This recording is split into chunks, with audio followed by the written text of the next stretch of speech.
Since 2011, I've wanted to create movies. I don't know why or how I fell so much in love with the arts, but I did.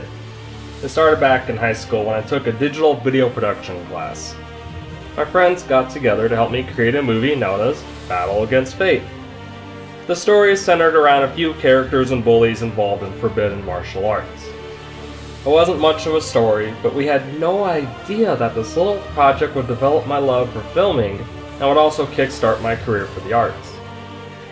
It just goes to show that you don't need a lot of money or a giant film crew to create something that people can enjoy. It wasn't long before my ambitions grew large. I wanted to create a movie that had more action and a deeper story. This was where Final Confrontation came into play. In 2012, we shot the movie mostly on an HD camcorder and finished it on a laptop.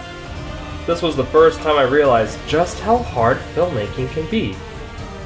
But it didn't stop me from getting the version of the movie I wanted. The story took place a year later after Battle Against Fate, where the main protagonist, Patreck, encounters the group of forbidden martial artists one last time. The leader, Nurgle, ends up being insane while just wanting to bathe in the chaos. No way! You're supposed to be dead! Dead! I'll make sure you don't get out of here this alive. You ruined my plans for the last time! We see the same cast of characters return, along with some new ones for the Final Confrontation. So I ended up showing this movie to several high school classes for feedback, and in 2013 we went back and added some extra scenes to it to help the overall story, giving more information as to why this group of martial artists do the things they do and why. It wasn't until late 2014 where I released Final Confrontation for the second time to the world. And you could say my friends and I were very proud of it. The movie had its fair share of problems, but for not having a budget at all, it's pretty damn impressive. Since filming wrapped up in 2012 the first time, I had a lot of ideas on how I wanted to create a sequel that would ultimately end the series. But all these ideas required too much money and a crew that I just didn't have. How do you create a great work of art, but without all these things? Just how do you elevate yourself without the giant studio, multiple cameras, boom microphones, and so on? It started with the dream I had one night of a man approaching me inside of a karate school, dressed in a black uniform, with the intent to kill me with his bare hands.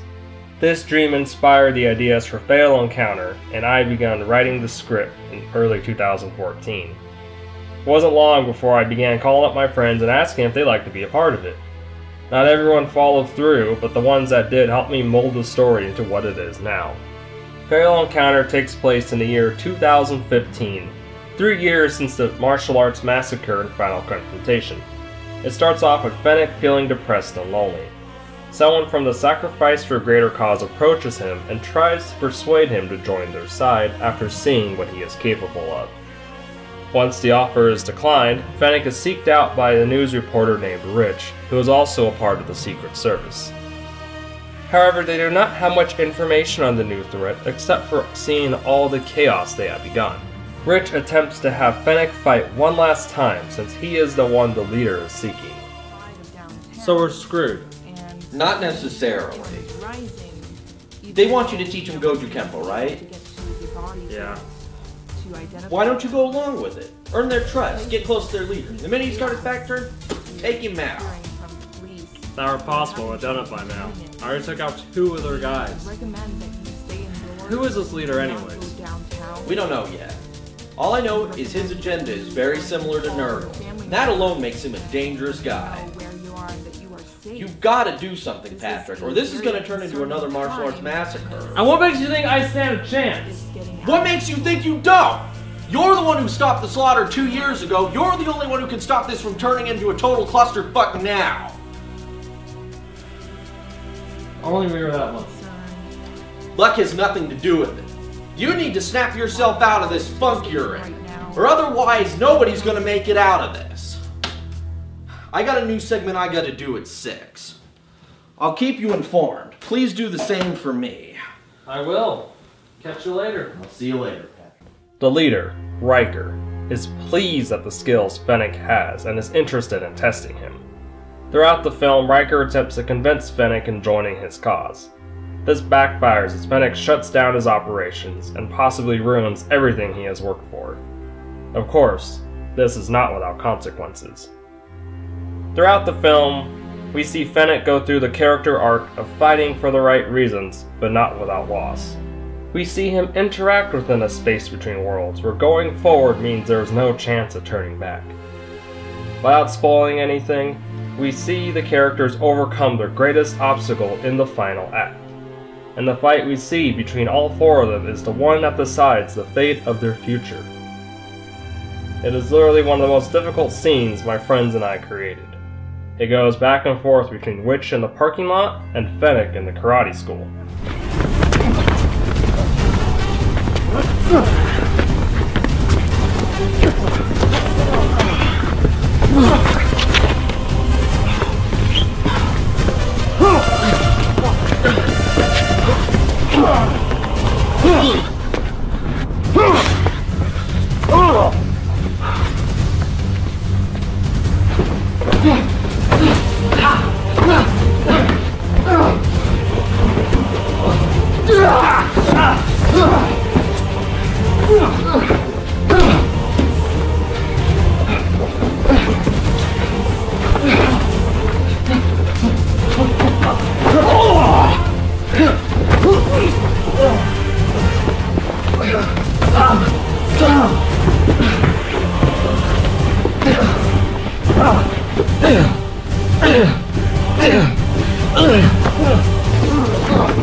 What happens here will determine what will become of the choices they made throughout the film.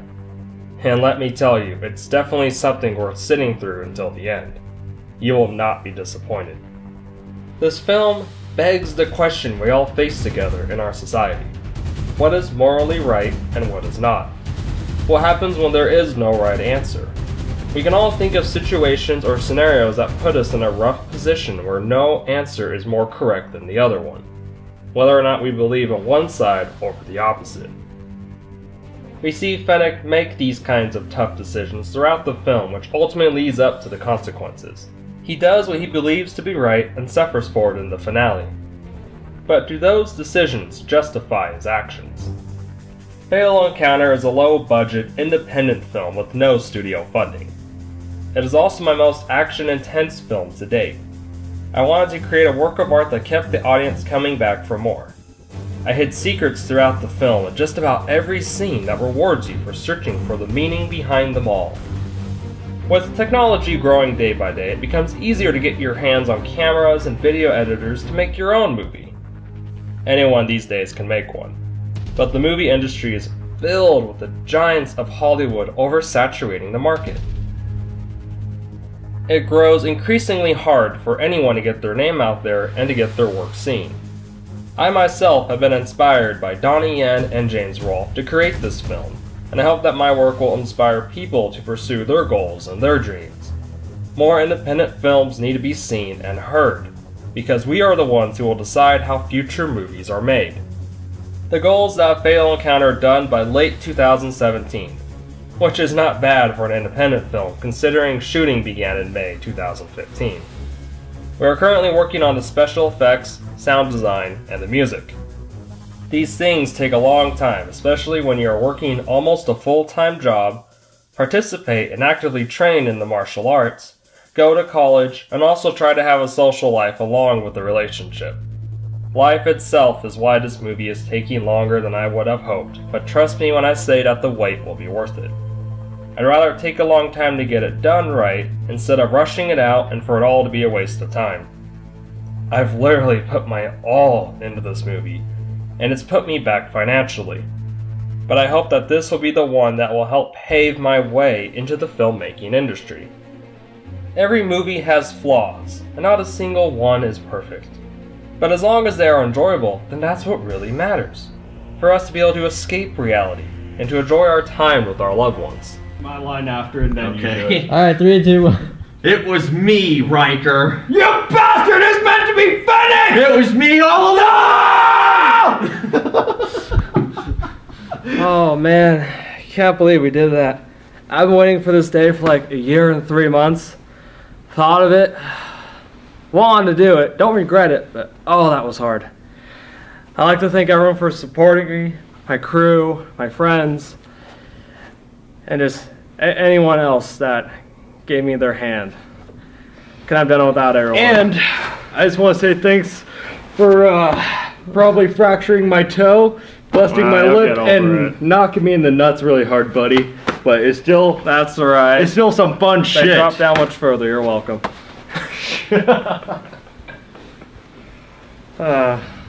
On another note, I've been posting updates about the movie on my YouTube channel, currently known as Farley Productions. I go more into detail about how it's coming along and what challenges we faced in making the script become a film. Feel free to take a look at those, and with that being said, have a great day everybody. This is Patreck Farley, signing out.